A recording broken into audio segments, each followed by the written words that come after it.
तो नमस्कार साथियों, कैसे हैं आप सब? है ना, होमगार्ड की तैयारी करने वाले बच्चों के लिए एक बड़ी महत्वपूर्ण सूचना है और मैं चाहूंगा बहुत ध्यान से आप लोग सुने, है ना।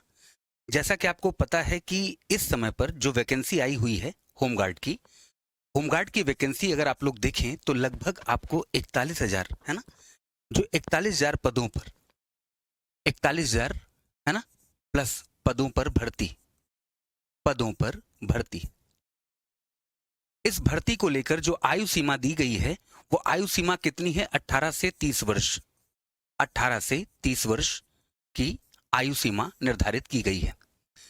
लेकिन इसमें एक टेक्निकल पॉइंट आ रहा है कि पहले परीक्षा कभी हुई नहीं, कोई बात नहीं, लेकिन जो पिछली होमगार्ड की वैकेंसी है वो होमगार्ड की वैकेंसी 15 वर्षों पहले आई थी। 15 वर्षों पहले या 15 वर्ष पहले वैकेंसी आई थी। इसी के मद्देनजर संजय शर्मा, है ना, संजय शर्मा विधायक हैं भाजपा के, बुलंदशहर के विधायक हैं, है ना, बुलंदशहर के विधायक संजय शर्मा।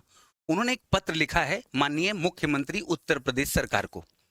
उन्होंने इस विषय में बताने का प्रयास किया कि 15 वर्षों के बाद ये वैकेंसी आई है 41,000 कुछ पदों की, तो वो चाह रहे हैं कि लगभग 5 वर्ष की आयु की छूट, जैसे कि पिछले कांस्टेबल के एग्जाम में ये कहा गया था कि भाई कोविड के चलते या लंबे समय अंतराल के बाद 2018-19 के बाद कोई वैकेंसी नहीं आई थी, सीधे 2024 में आई, तो आयु में छूट देनी चाहिए, है ना।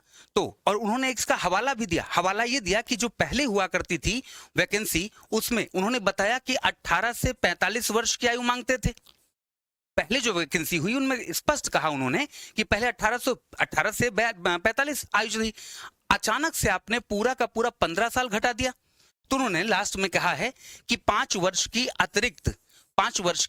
इसका मतलब है कि इनके अनुसार जो सामान्य वर्ग के लोग हैं उनको 18 से 30 के बजाय 18 से 35 आप आयु को कर दीजिए, आयु सीमा को, जिससे कि उन अभ्यर्थियों का नुकसान ना हो और उन अभ्यर्थियों को भी शामिल होने का मौका मिले जो किसी कारण से, क्योंकि 15 वर्षों बाद आई है तो किसी कारण से वो छूट जा रहे थे।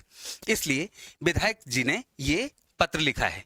अब ये पत्र लिखा है, आगे आयोग तक पहुंचाया जाएगा। आगे क्या होता है मैं आपको अपडेट करता रहूंगा। ऐसी और सारी जानकारी के लिए आप हमारे साथ जुड़े रहिए और चैनल को सब्सक्राइब कर लीजिए, जिससे कि आप लोगों को ये सारी सूचनाएं मिलती रहें। धन्यवाद आपका। Thank you so much.